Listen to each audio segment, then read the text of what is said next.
I am very proud to be here. Thank you very much for invitation.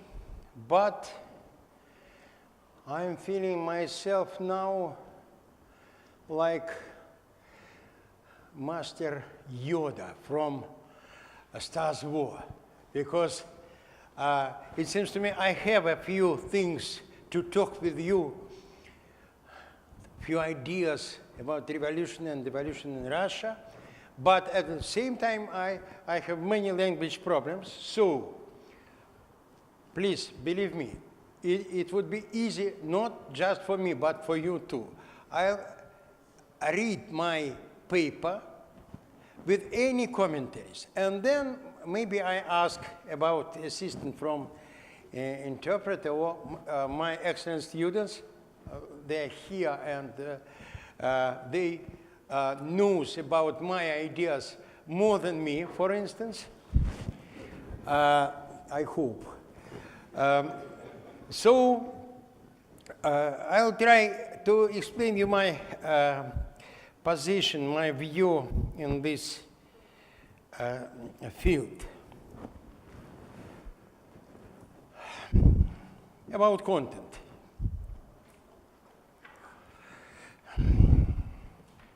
And about topic, first of all. For Russia, the 20th century was the age of revolutions. We can count as many as 4 or 5. In 1905, 2 in 1917, 1991 and 1993. Maybe this is 2 stages of 1 revolution, maybe 2 revolutions. But along with the century of revolutions, we have almost 3 centuries of deliberation and debate around the question of revolution and devolution. Right before the 1917 October Revolution, at the beginning of this century, really at the beginning, Vladimir Lenin writes his books, The State and Revolution. At the end of the period, Yegor Gaidar published the book, The State and Evolution. Look, please. Of course, I'll start not just from the essential issues, but from a set of historical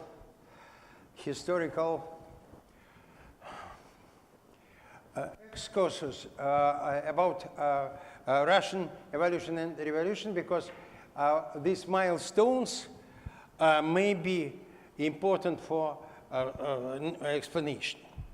And then I talked about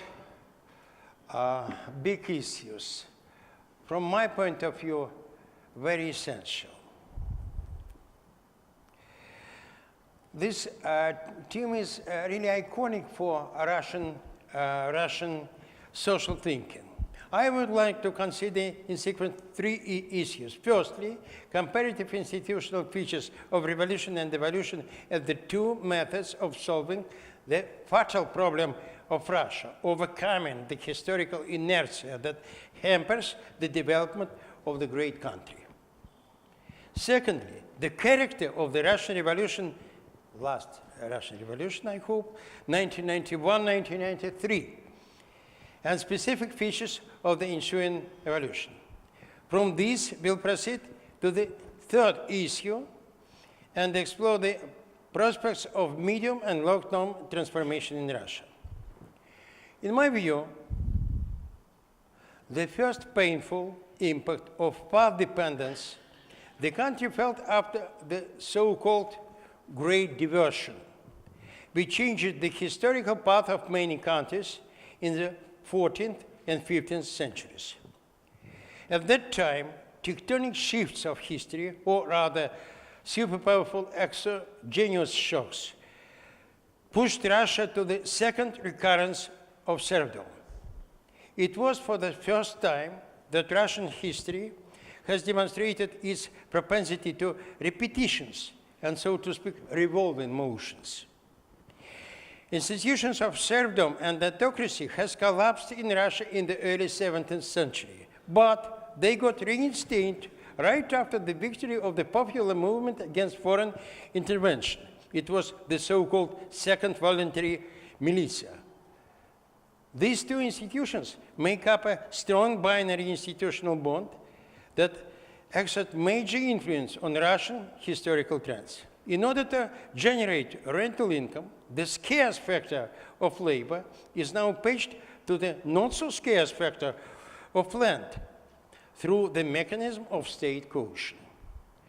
This inhibits free labor migration to the fertile lands along the rivers Don and Volga and to the attached lands of Siberia. Movement of people to the new territories is now becoming the state responsibility, which applies coercion quite frequently. The need for modernization, that is, change in development trajectory, is felt as external threat of marginalization and division of the country. So the first attempts of modernization taking place in the second half of the 17th century were in fact evolutionary. However, there was a feeling that the transformation was too slow, and the feeling induced a very specific revolution from above, the reforms of Peter I the Great at the turn of the 18th century. May I introduce Peter I, it seems to me, the first Russian revolutionary, in very specific one, in his revolution from above.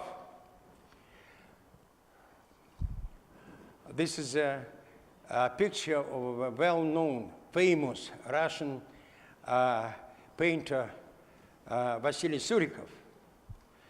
And it seems to me this is a crucial point of all our history. Significant rotation of the elites was initiated. Mass violence, dramatic cultural shift, and replacement of political institutions have happened. However, serfdom and autocracy were preserved as these were sources of power for this monarch. It was like a destructive revolution in the short-term effects too. After Peter's death, the country was largely destroyed and population notably decreased. Still, the country succeeded in joining the circle of leading European powers. 2 centuries of indecision on the core problem, serfdom and autocracy, is following. Only in 1861, Alexander II starts the program of great reforms, which is clearly evolutionary in nature. Serfdom is being abolished through a sequence of gradual changes.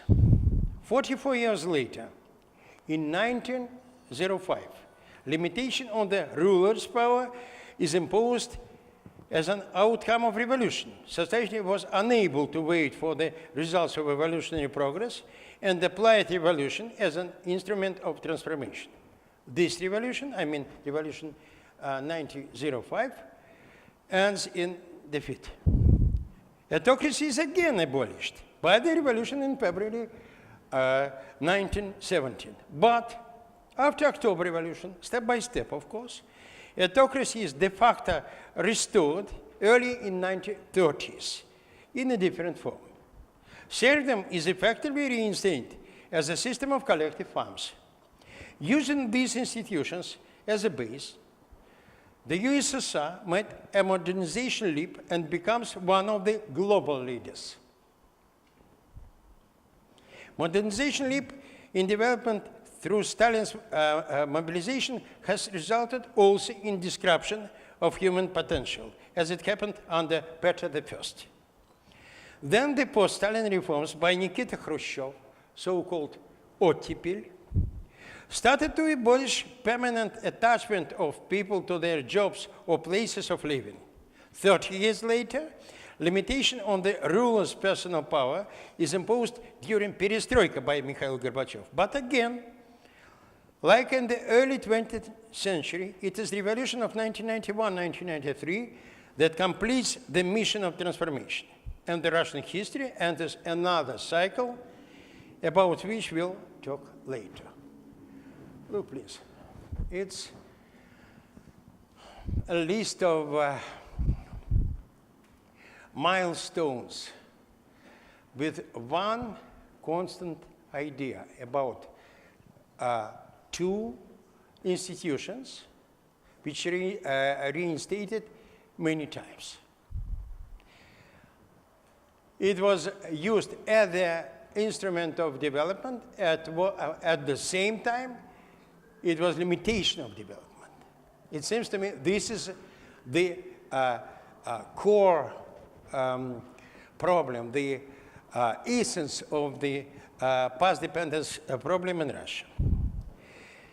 What can be learned from this brief historical excursus? Firstly, we have to admit the existence of gravitation of the past, historical inertia, or path dependence, as we can say in other words. Secondly, evolution and revolution produce certain results, but for some reason, they have been unable so far to resolve the problem of path dependence that is fatal for Russia, and not only for Russia. About results. Results, from one hand, are very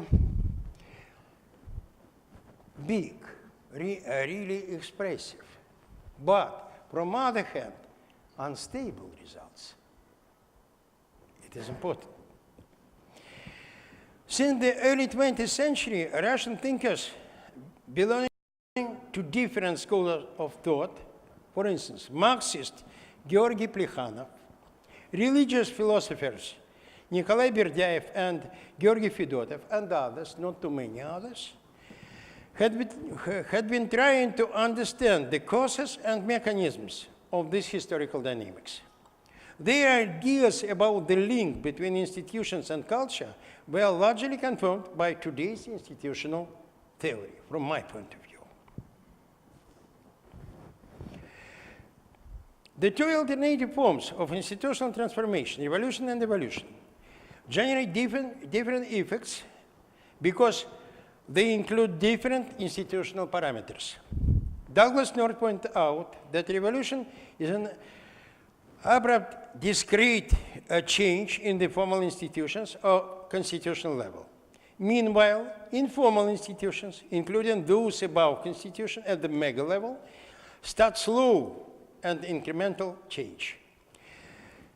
This difference in the pace of institutional transformation is resulting in a complex, dual-sided restructuring of institutions, which leaves in its imprint on the ensuing decades. The initial disconnect between formal and informal institutions creates space, from one hand, for emerging of diverse individual and group initiatives, and this is good. And also for criminal behavior and rise of illegal capitals, and this is bad. And tension is a result of this process immediately after revolution. The next phase, so-called reaction. Formal and informal institutions are converging and moving towards creating favorable conditions for economic growth, not for political activity. However, the reverse movement on formal institutions creates a possibility to restore the pre-revolutionary institutions. Evolution relies on gradual changes in the formal institutions that does not entail sharp disconnects with changes in culture. Yet, evolution, it has its own risks. Which one? To begin with, gradual changes in the old institutions may not result in changes in the types of institution. Besides, the low speed of evolutionary process is determined by the pace of change in the constraining element, culture, that is, in values and behavioral attitudes, from my point of view. If driven by endogenous factors undertaken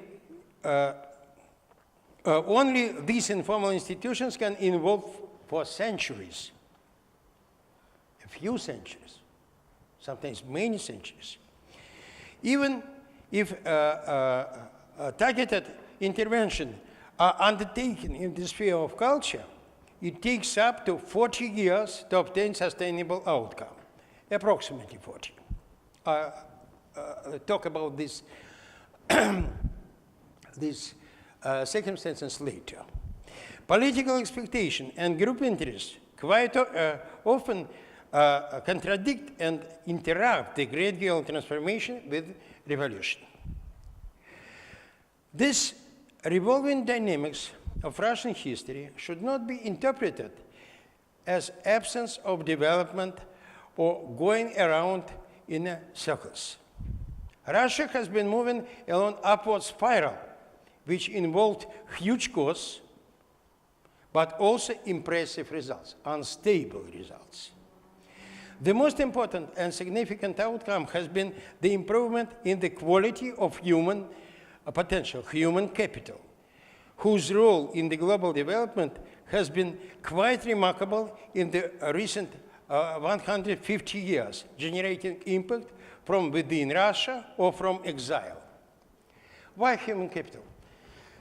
I absolutely agree with the last keynote speaker, Professor Quinn, because it seems to me that the main result of evolution is quality of human capital. Why? Of course, it is important when you have accumulation of knowledges or development of education. But it seems to me there are three reasons for accumulation of human capital in Russia during evolution process and among evolution stages. Education, yes, science, of course, but culture. Mother of the higher quality Russian human capital is the great Russian European culture.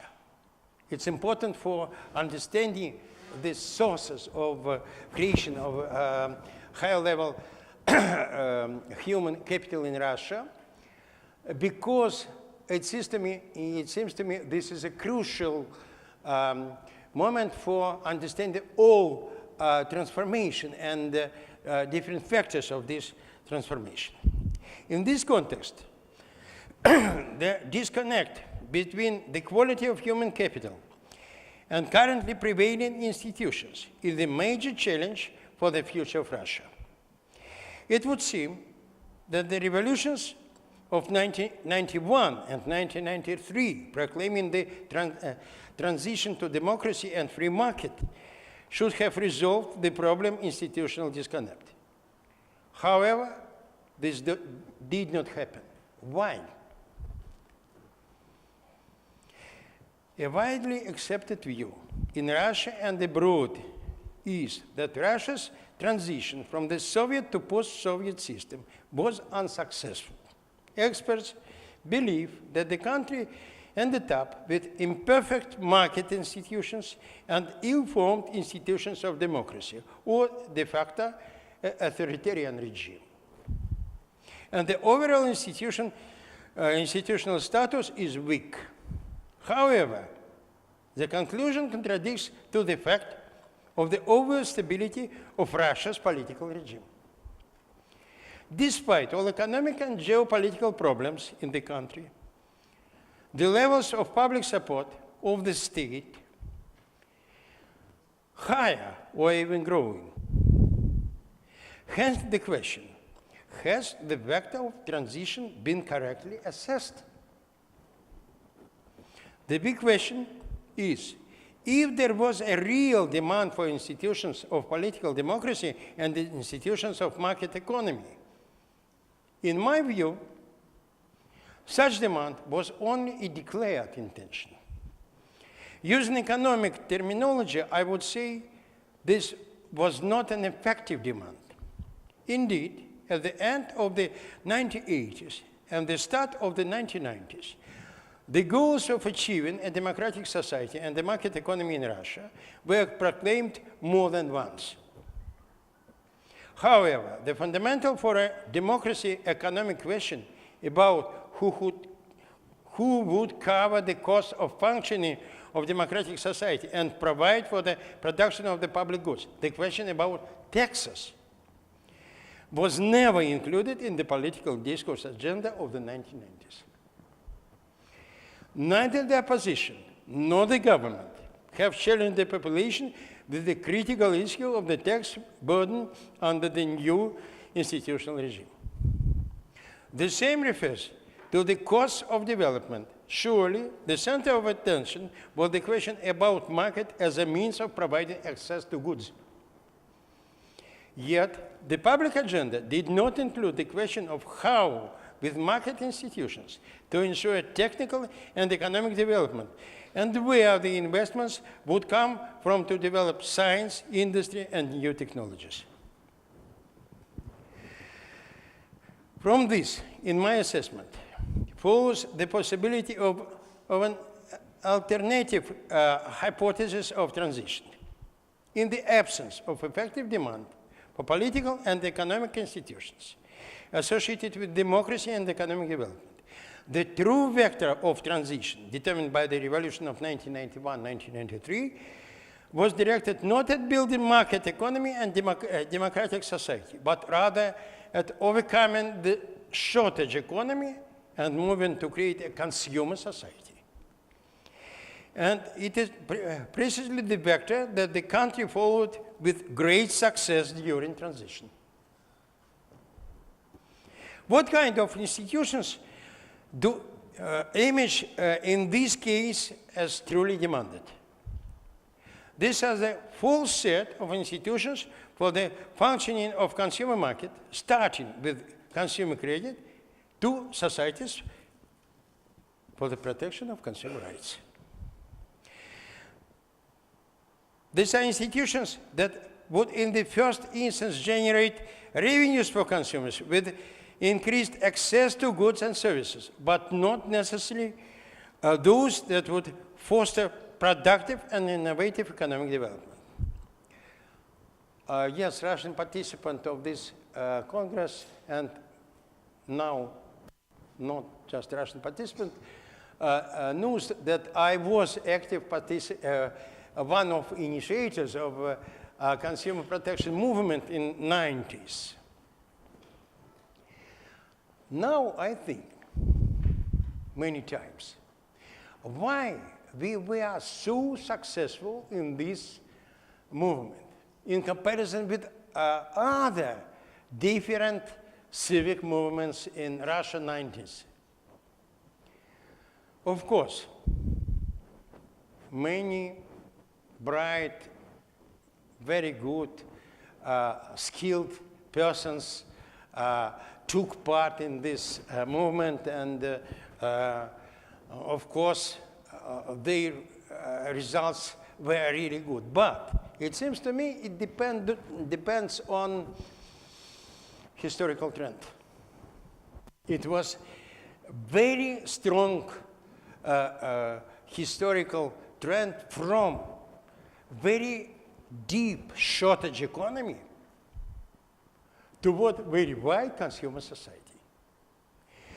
It's quite seldom case in world history when big country, Russia, overcome this huge distance through 25 years. And it seems to me success in this vector of development is one of the reasons why in public opinion this transition period is successful.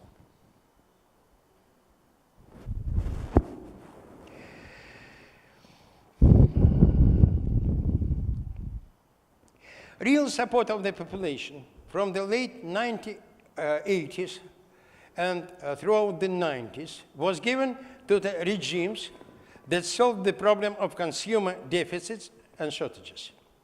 Mikhail Gorbachev's government had support as long as they removed restrictions on access to information, ideas, and literature. Yet the problem of citizens' access to goods and services was not solved in that period. the government of Boris Yeltsin and Yegor Gaidar, through very problematic radical shocks reforms, provided immediate access to goods and services, but in fact only for the population of several big cities and not for all population of these big cities. When Vladimir Putin came to power, the development continued. The market institutions, fueled by mobile phones, trade networks, and other pioneering initiatives in the consumer markets, spread to other Russian cities and gave people access to most goods and services. In other words, by the start of the new century, millennium, consumer society had been established in Russia, in general. It seems to me. And it seems to me the beginning of millennium, the beginning of 2000 was a good moment for the new tasks and new tendencies in institutional development. Institutional reforms really began in earnest with the so-called Great program. Sorry? What aimed to implement a social contract based on the formula taxes in exchange for order. It seems to me it's a very proper direction. Absolutely right. Absolutely right task for institutional development. However, because of internal contradictions and positive macroeconomic changes triggered by high oil prices, it became possible to advance to such goals. Such goals, I mean economic growth. To advance to such goals without deep reforms and without starting proper cycle of investment processes. This changed the formula announced in the reform program to the one that was never announced, but de facto implemented as loyalty in exchange for stability or prosperity. Indeed, over the course of the so-called highly prosperous years of the Russian economy, from 2002 to 2008, the well-being of the population grew from 8 to 10% per year. That is, it practically doubled. The population agreed to cede the sphere of politics to the exclusive prerogative of the state. For instance, the state alone decides whether elections of governors are necessary or, among other decisions, whether to allow an opposition into political life.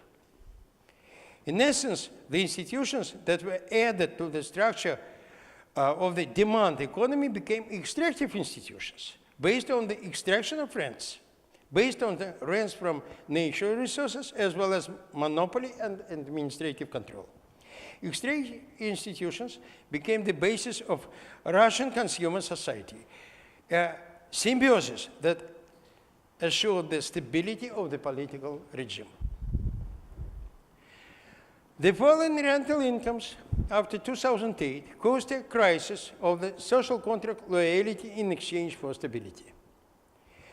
It gave rise to the new post-material values of self-realization rather than just survival. Calls for democracy, demonopolization, modernization returned to the squares of the big Russian cities during the electoral crisis in 2011-2012. In order to cope with the ghost of a new revolution, the authorities came up with their variant of non-consumer, non-economic social contract, constraints on consumption in exchange for belonging in the superpower, to the superpower.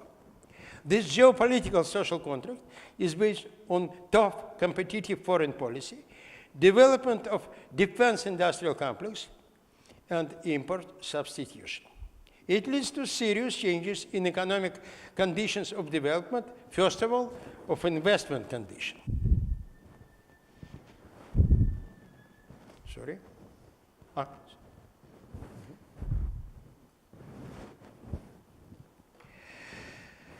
Now, when foreign sources of investment practically dried up because of political reasons, investment had to be the financial resources from the Russian private sector. 14 trillion rubles, or $200 billion at the end of 2014. Because why 2014? Because real changes in social contract was in 2014. It seems to me it's clear for people inside Russia and outside. Funds of the Russian government, that is reserves and the investment out of the federal budget, also about 14 trillion rubles at the end of 2014. And resources from household savings of the Russian population, approximately 31 rubles or $450 billion at the end of 2014. Let us know that the population savings exceeds by 200% the investment potential of each the other two sources. This also confirms that it was indeed a consumer society that resulted from the post-Soviet transition. Households accumulated serious financial means, household savings, but these savings cannot at present find entry into the economy. This is a kind of blockage that does not allow the country to develop properly. Let me propose that there are three possible vectors of future development of institutions in Russia over the medium term. The first we can call private capitalism, where the institutions provide incentives for the flow of capital from private Russian business. The second is state capitalism with more or less effective state investments. And finally, may I say, popular capitalism, where the savings of the population become the basis of investment development. Each of these vectors evidently requires the development of different institutional systems. Given the relative bargaining power of interest groups, we can expect that the dominant trend over the medium term will be moving toward increased state capitalism. Why? Because social contract. Look, please. Social contract from 2014 constraints on consumption in exchange for belonging to the superpower. Of course, this is a basis and factor for increasing the role of the state in political life and in economic life too.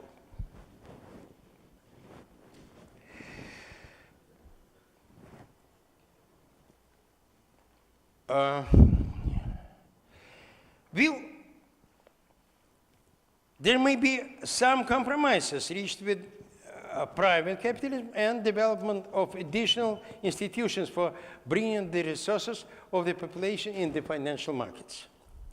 Will Russia be able to overcome the inertia of low efficiency?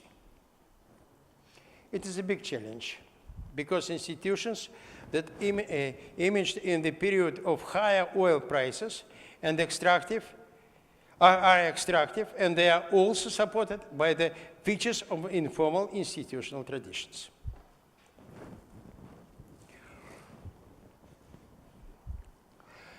Deliberations of long-term economic development of Russia need to consider the competitive resources that could help reposition Russia in the world. Why we again told about reposition Russia in the world? At the same story was in 17th century. Marginalization of the country is another side of modernization requirement of the part dependence problem. It's another words for absolutely the same problem. And now we again told about dangers of marginalization from one side. From another side, what about new resources for development? This is very important slide for me because it's based on survey of members of the Russian Federation Government Experts Council. We asked experts of Russian governments, it was in 2015, about higher priority of increase in budget expenditures for development and higher possibility of increase in budget expenditures for development. Look, please, it's very typical. All experts consider that higher priority of investments is education and health care, human potential, human capital, and infrastructure. But if you talk about higher possibility, what is more possible? It was prediction from 2015. Growth of the defense industry. Yes? It was proper prediction. We really have this dynamic, and it is important to understand why.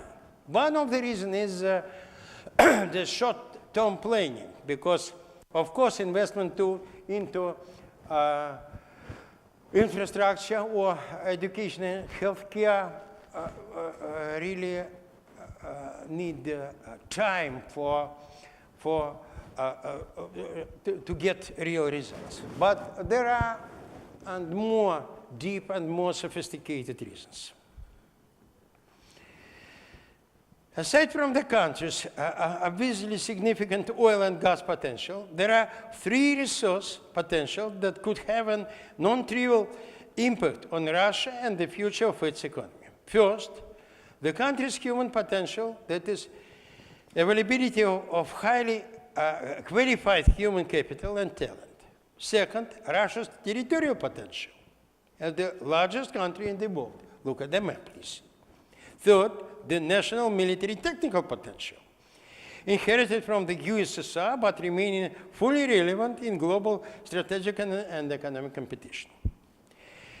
There is an easy consensus among Russia's elites, even the non-system opposition, which operates outside official political establishment, agrees with the government that the future Russian development can be based on higher quality human capital. Of course.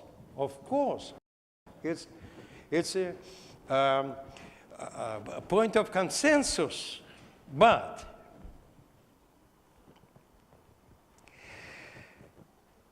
its quality is confirmed by the continuing outflow of brain power from Russia. Besides, many Russian specialists actively participate in innovation development in Europe, the United States, Canada, Israel, and several other countries. The country once again must become prestigious and institutionally attractive for high-quality human capital, and there must be good jobs for them. It's difficult because the Russian economy has been oriented toward oil and gas, and is not complex enough. In the post-Soviet period, it became much more primitive. The increasingly primitive character of the Russian economy is not the only major cause of Russia's brain drain. Institutional exclusion is no less important. We are facing a vicious circle. To retain human capital by providing technical development, Russia must create inclusive institutions, and yet the demand for inclusive institutions in the country is very big. This demand should come from the highly qualified human capital, but this capital is ousted from the country. Of course, I understand that historically, maybe another sources the demand for inclusive institutions, for instance, small and medium business and so on. But Russian small and medium business is not so powerful, and it is not a subject of our export, successful export to the world. Human capital is the subject with worldwide significance. I don't mean that the situation is hopeless. The strategy of institutional development can be worked out, but the design and execution of such strategy will be the most sophisticated task. The second potential, the territorial one, can be unlocked if Russia realizes its new position as a global transit point or hub. This includes not only a new Great Silk Road, but also transpolar communication and the reclamation of new territories, for instance, in the Arctic shelf. On its own, the use of territorial potential will not guarantee a transition from a rentier economy and extractive institutions to the inclusive ones. The potential, in principle, can be realized with extractive methods, for instance, in the form of the lease or rental of Russian territories for, say, waste disposal. The use of territorial potential with inclusive methods is also extremely difficult. In order to activate the positive, inclusive factor of territorial development, fiscal decentralization to the regions would be needed, and the creation of national and regional institutions of development, which would help reclaim the territories using higher quality human capital. Again, the crucial moment, higher quality human capital. Demand, economic demand for this kind of big Russian resources. The third potential for Russia, very delicate, military technical potential. Didn't seem to be on the agenda before 2014, although maintenance of the armament inherited from the Soviet Union required serious expenditures.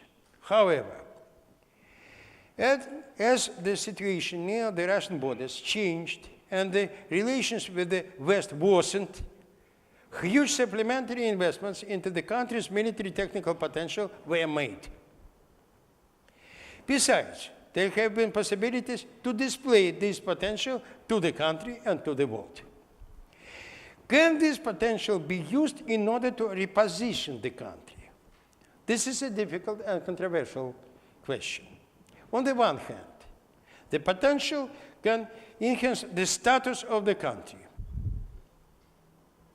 On the other hand, heavy investment in the defense industrial complex may support extractive institutions and come at the expense of investments in human capital. But the possibility of tuning the military technologies into civilian ones exists. It may create opportunities to produce fundamentally new products, so we should not rule out reasonable attempts to move in the direction of use the demand of human capital and inclusive institutions. 2 years ago, we made a big conference at the economic faculty of Moscow State University together with Russian economic school, new economic school. And Robert Allen, Robert Allen, Robert Allen as economist and a very good historian of modernization and industrialization. Robert Allen told me, Alexander, what Russians historically made good military industry. This is, Alexander, the product of military industry. Maybe you can get the same results in your military industry for development quite different technologies and economic institutions. I don't know, because we had unsuccessful experience at the end of 80s, so-called conversion during Gorbachev's period. But it seems to me, first of all, USSR had not money for at this period, the end of USSR period. And the aim was not proper for this conversion, because it was an attempt to solve the problem of shortage, of deficit, through and on the basis of military technologies, to create any consumer goods, primitive consumer goods, on the basis of very sophisticated military technologies. Of course, it was not successful, but maybe it is possible another aim, another approach. Building the future of the country on the basis of any of these three potentials will imply creation of the proper institutions and setting the direction in which these institutions should develop. It will also imply a solution to the fatal problem of path dependence trajectory and finding an adequate place in the global division of labor. To achieve this, a long-term strategy of transformation of society and institutional development would be needed, it seems to me. Not for 5-7 years, but it seems to me for 15-20 years, maybe more. Because this hard problem, many problems impossible to solve during 2 years, 5 years, 10 years. But sometimes these problems are a real barrier for the development of the great country. It should include changes in multiple dimensions of social and state performance. This strategy will have to go well beyond the purely legislative changes that are often mistakenly prevail in thinking about institutional reforms. As part of this strategy, institutional reforms should create new models of healthcare and education systems. These are critical areas where inclusive institutions of healthcare are needed for development of human capital. Inclusiveness means that the institutions should combine long-term objectives and current private interests through well-understood system of incentives. For now, all existing institutional arrangements pushed against the objectives of long-term development. Therefore, existing institutions in Russia cannot be considered as truly long-term institutions, truly long-term projects. However, designing institutional reform and creating incentives for long-term planning should be multi-dimensional in nature. This is absolutely necessary if we are to employ, absorb, and reproduce Russia's own human capital.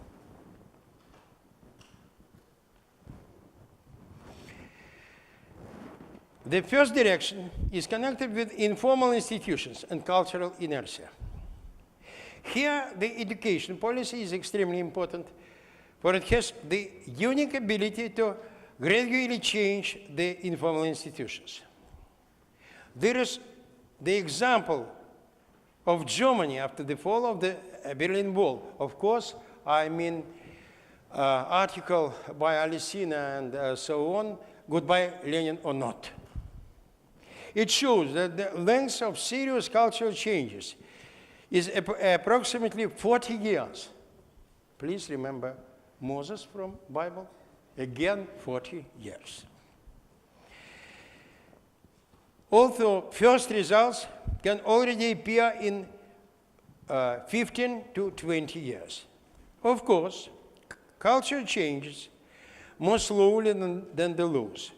But the evolution of Russian culture is the key to the ensure effective work of even Russia's best laws. That is, informal institutions must support and also be supported by properly effective formal institutions. Another direction of this institutional transformation is changing the social contract, which forms the foundation of the political regime. Indeed, there is no demand for institutions of democracy and self-autonomy if there is no high-quality human capital in economic markets. It seems to me, maybe I am wrong. Thus, the major criterion of movement toward the desired goals should be increases in demand for high-quality human capital as it triggers gradual increase in demand for political institutions, economic and cultural transformations. There is a clear, it seems to me, clear link between all these directions of transformation. In my view, the replacement of the national image from that of military superpower to the image of Russian territorial spatial development will mean profound cultural changes. The Russian population and officials should be willing and able to abstain from ready-made solutions, to take risks by investing more, and to build partnerships at all levels. Territorial development is offering opportunities to much broader range of regional elites and private enterprises in comparison to the military-industrial development. So, this choice of direction will require growth of private capital. The need of investments from the population will also entail addressing cultural constraints, will have to foster long-term thinking and make efforts to grow Russia's bridging social capital, that is trust to unfamiliar people, to unknown people. These two social-cultural factors, together with decreased power distance, support evolutionary transformation and provide certain insurance against revolutions. It's important to have certain insurance against revolution when you really made evolutionary transition. In essence, it is possible to overcome the past dependence through moving along the arc of available resources. Consistent choice of policy in favor of demand for high-quality human capital is crucial. As a decisive factor of transformation, starting from intellectual shift in the defense-industrial complex through spatial development, to finally the dominance of high-quality human capital in the national economy and in Russian politics. This path will take several decades. The evolutionary pathway is not very short, and so it is vital to remember that when evolution is not productive, revolutions may be waiting behind the door with all its historical traps and huge economic and human costs. The remarkable Polish thinker Stanisław Jerzy said, "Suppose you succeed in breaking the wall with your head, and what then will you do in the next cell?" This is, from my point of view, about revolution. And on the other occasion, he also noted, we have to work hard in order to bring about our future from non-existence, while the past is coming to us on its own, usually with no invitation. I quite agree. Thank you. Thank you very much. And there are the point, the essential point, key points for any questions or discussions.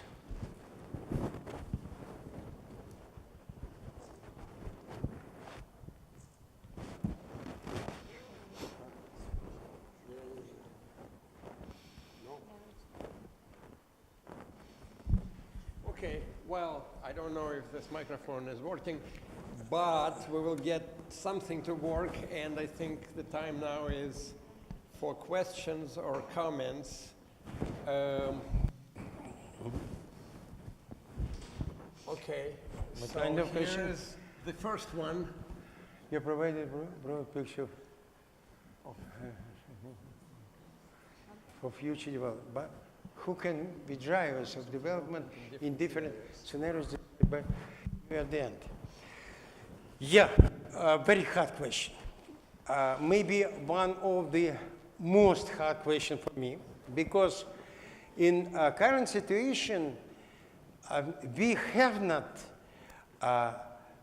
it seems to me, we have not agent of changes inside our social structure.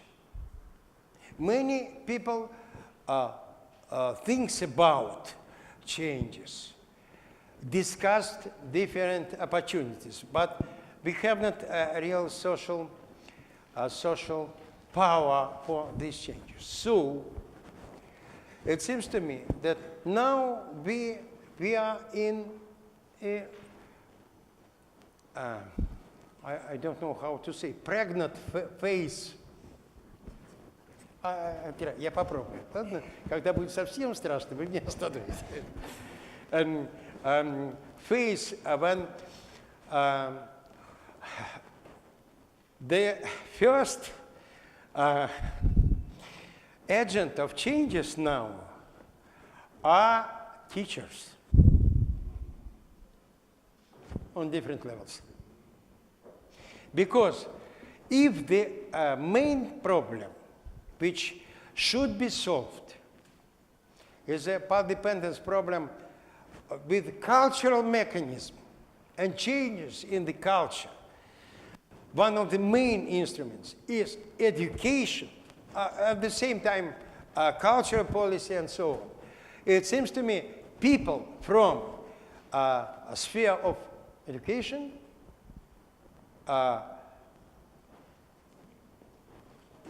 different culture activities and so on are at this moment agent of changes.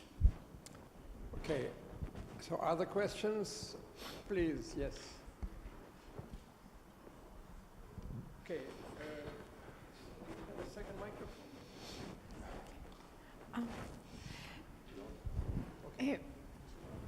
I wonder, there seems to be, from your lecture, there seems to be a conflict between the wish to remain a superpower or an empire that is historically, and the two-sector economy when the civilian sector is always sacrificed, that is the definition of public good historically, the sacrifice of consumption for for the assurance of territorial claims. There is nothing but to agree with all aspects of your presentation. However, where do you think will come, from where do you think will come as a matter of fact, the force to escape continuity in this respect, whilst Russia is exporting oil and there isn't actually an effective pressure other than low oil prices, an effective pressure to achieve that is de facto, not only de jure, that is a democratization of the type that would result in the transformation of military knowledge, military technology into the civilian sector and civilian technology to make the exports competitive on Western markets, and whether there is, as a matter of fact, a solution with some kind of an alliance with the West to cease to view Russia as, let me say, in this dichotomous, still some kind of Cold War heritage. Mm-hmm. That is... Okay, just a moment. Mm-hmm. Okay. Mm-hmm. Mm-hmm. действительно пожертвовать может потребительскими Да. товарами, потреблением. И то есть либо то, либо то, такая дихотомия. И вот нет такой, нельзя, вдруг такая преемственность снова возникнет. То есть это очень важный момент, вот, чтобы дальше развиваться. Я полностью согласна со всеми частями вашей презентации. Вот такая дихотомия, чтобы не было вот этой иглы, как говорит Россия, Okay, I see. It's a very delicate question because oil and gas is not the first sources of rent in Russia. Russia had extractive institutions during many ages, centuries. Because you can get rent from land, from people, from mineral resources, from air. That is not the question about oil. I'm afraid that it is possible to replace the oil another source of rent. So it seems to me the basis of this scheme, of this situation, is not the concrete source of rent, but a type of institution. And the main question is how to change this type of institution to another type.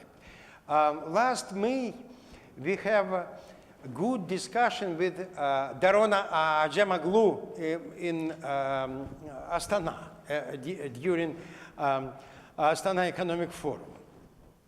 From my point of view, this is great books by Ajamoglu and Robinson, but I asked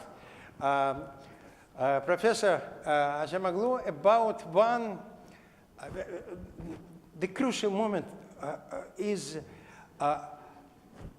what is the first step in changes? From point of view of Ajamoglu and Robinson, political democracy, inclusive institutions in political area. But I asked Darona Ajamoglu, Professor, tell me please, why there is no, in your brilliant book, one big country in 20th century, Germany? I can explain why. Because Weimar's Republic was a republic with inclusive political institutions. But the next step from this situation was not economic development and inclusive economic institution. It was Nazi regime. And Daron thought, of course, because cultural moment is sufficient. Yes, yes, because I agree that we need changes in this area, that area, and maybe that one too.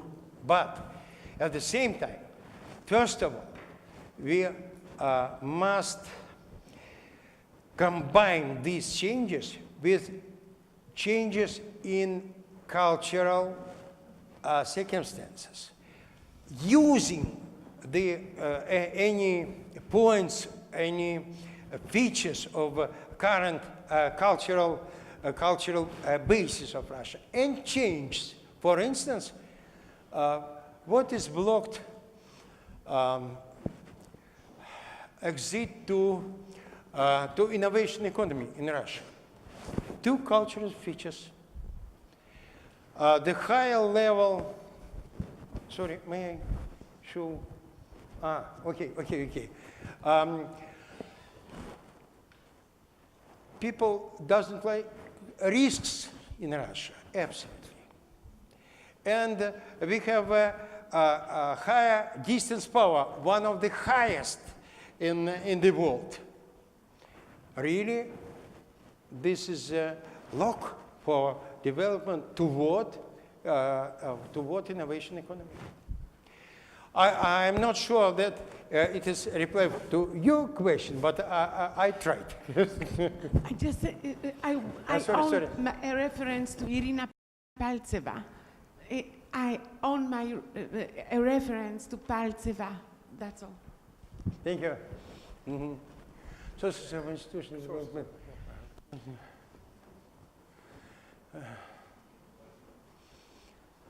Household savings are $450 billion. Since households.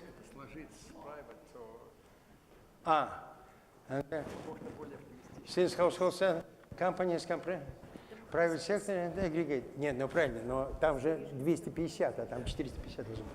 This way we could be more optimistic in the future development of the Russian market economy. The amount of this accumulation is not so important for development. Why? Because, for instance, how to use $450 billion from Russian population? Oh, I don't know, because Russian population faced twice with big problems. They lost savings at the beginning of 90s during radical reforms. And at the beginning of 2000, again, it's very long way how to create institutional trust from Russian population. About private sector, many risks for a private sector in Russia, and the sources of these risks is not economic area, but political one. Now the main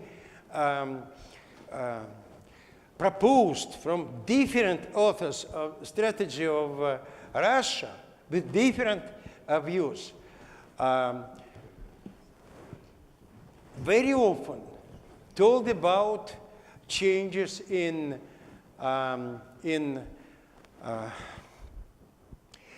non-economic spheres and limitation for pressure toward business and so on. So, okay, we have this source, but we have not real circumstances for development on the basis of this source. And very small, really small source of state investment, easy to use, socially easy, institutionally easy. This is, I am not sure that this is good way. This is just analysis of situation. But again, maybe I am wrong. Okay. No policy and by industry, limited access others.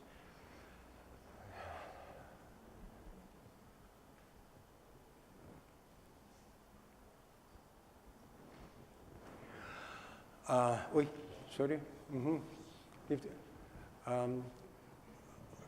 Lived. Yes. I very like this book by North Wallace and Wallace and Weingast. And by the way, I was very surprised why there is no references in the Asamaglu and Robinson book toward this book, because this is really one area of thinking. Daron thought, it should be, but it is no reference. So, from my point of view, this is one of the biggest result of this approach is three conditions of changes in trajectory. And one of these is perpetually lived organizations. We have not now this kind of organizations. By the way, if we look back to the USSR, at the last period of Soviet history, we had 2 from 3 conditions. We have this kind of organization,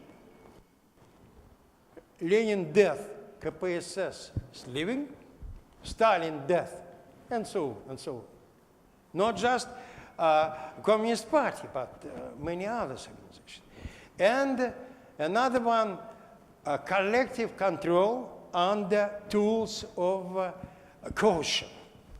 Because after Stalin period, Politburo, the leadership of Communist Party,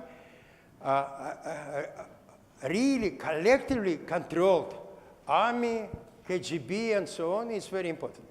What we have not,